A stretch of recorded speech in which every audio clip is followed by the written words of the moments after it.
Hi everyone, it's Sarah. Welcome back to my channel. Today is a very exciting day because I'm going to be setting up my bullet journal for 2020. Yay! It's one of my writing goals, one of my goals at least this year, to utilise my bullet journal properly. So today we're going all in, we're going simple, and hopefully this year it'll work for me. Let's go! So this is the bullet journal that I'm using for this year. It's a brand new brand. I usually use Lecterm, if I'm pronouncing that correctly at all, but today I'm using Stationery Island because it's a sort of smaller book and it's got a little bit thicker pages than the Lecterm usually does. The first thing I'm going to do is my Hello 2020 title page. It's something I've been doing for the past few years.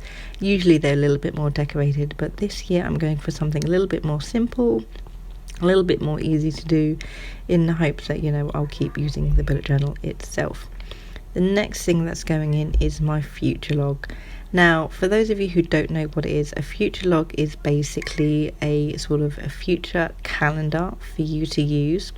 You have all of the months of the year on there and you sort of future date any appointments that you have. So if you're in January and you know you've got an appointment for July, you write it down in your future log so you don't forget it. And then every single month when you do your monthly spread, you'll look back to your future log and then you've got all of your dates prepared on there so you can transfer them to your monthly spread.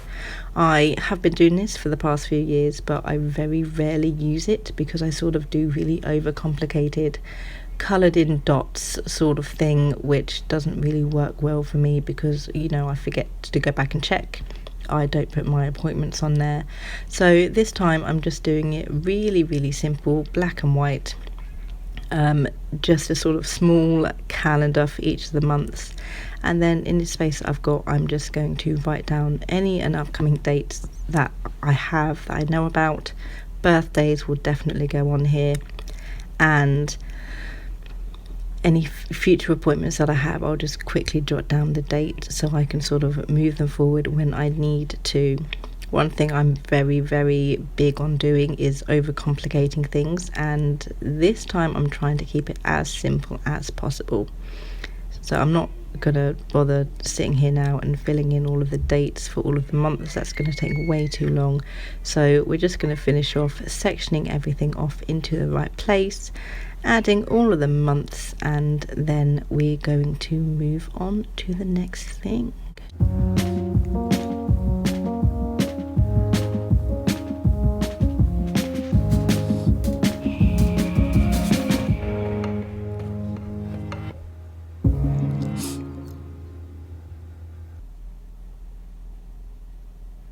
Now each year I will have a yearly quote in order to sort of signify my sort of theme for the year. This year's quote is by C.S. Lewis, and it sort of encompasses everything that I've sort of been doing, all of my retrospection I've been doing for the month of December, and sort of my mindset that I've had for the past few years, where I can try and do as much as I can, but it doesn't seem to ever be enough. So the quote for this year is, "Isn't it funny how day by day nothing changes, but when you look back everything is different?"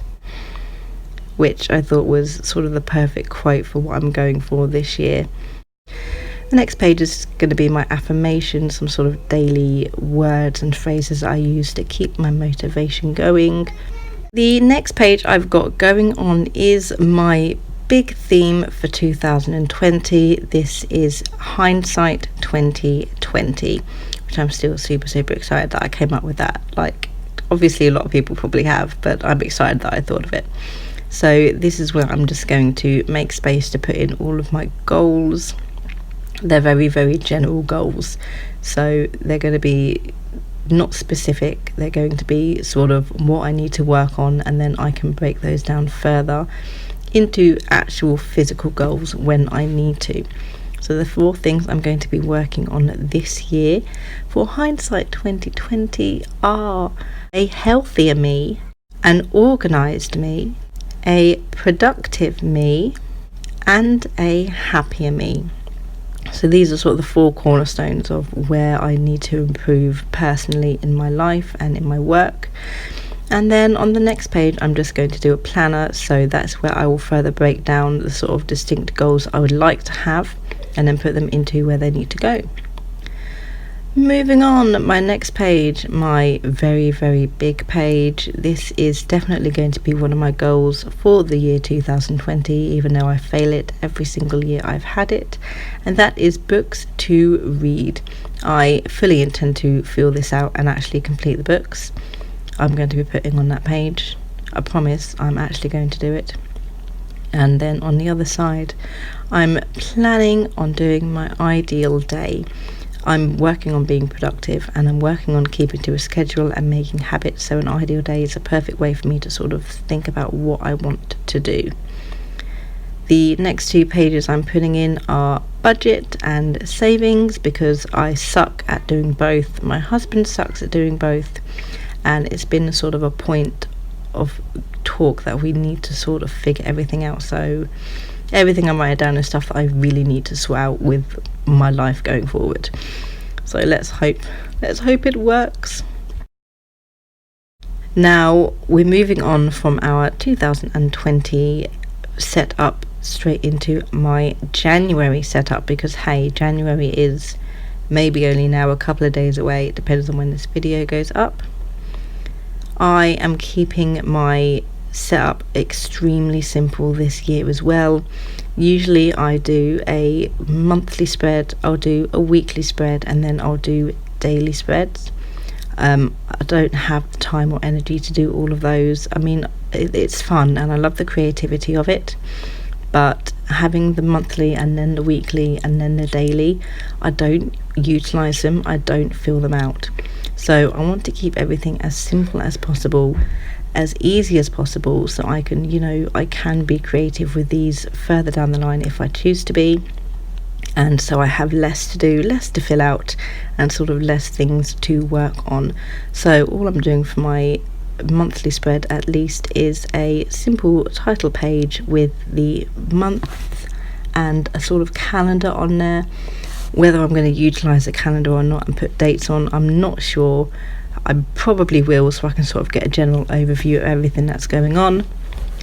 I'm doing it horizontal as opposed to landscape for some strange reason. I just thought it looked cool and it would fit nicer that way than it would on the other side. It's my nice beautiful wobbly camera.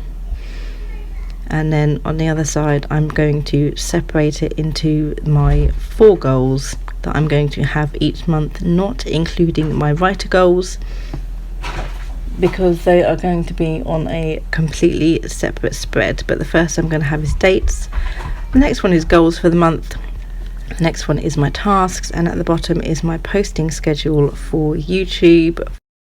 So that is it. This is my walkthrough. That is the setup I've got for my bullet journal for 2020. So it's a couple of days later. I just wanted to quickly show you guys, as I mark my bullet journal, the extra pages that I filled in for this. So this is the rest of the hindsight 2020. Obviously here are the sort of main points I want to work on within my 4 different sections, and here's just an ongoing list of all of these sort of goals that I have. Ta-da! This next one is, very quickly, this is what my weekly spreads are going to look like. I'm not going to do dailies, I'm just going to do weeklies. So weeks 1 to weeks 3, weeks 4 with the dates at the top. A little cactus theme, a very simple, very sticky cactus theme going on. Any important dates will be written at the top, and then my tasks that I need to do for the entire week will go down here, because I think it will be better utilised that way. These green dots are my daily gratitudes. I was going to do an entire spread for this, I forgot. So, but I think they'll work better having it during the weeks as well. So every single day I'll write down something that I am grateful for, and that goes on for the entire thing.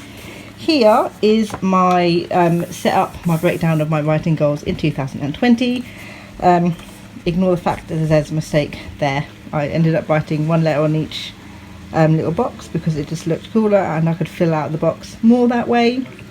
So yeah, in January we're going to be finishing Project Floral and then replotting Project Body Swap, and then each month we'll have eventually more goals in them. September's clear at the moment, as is June, October and December. December might be a break off, we'll see. And then filling in the rest of these months here, because I'll have hopefully roughly 1 to 2 tasks each, will depend entirely on how I complete the rest of the tasks for each of the other months.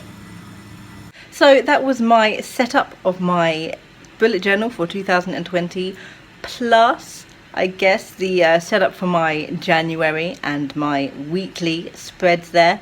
I'm really hoping that sort of this way of using my bullet journal, this simpler way, is going to help me a lot more than it has in the past, because I really want to make it work for me and I really don't want to stop doing it, but doing it and not using it is kind of pointless. So we're going to see hopefully how much this works. I want to do a lot more writing related spreads going into the future to help me with all of my goals, to help me organise everything that I need to do. So hopefully in the near future I'll have some videos about those. Let me know down in the comments below, do you guys use bullet journals? How do you use your bullet journals? And I will see you in my next video, or next year, guys, next year. Good thoughts and happy writing.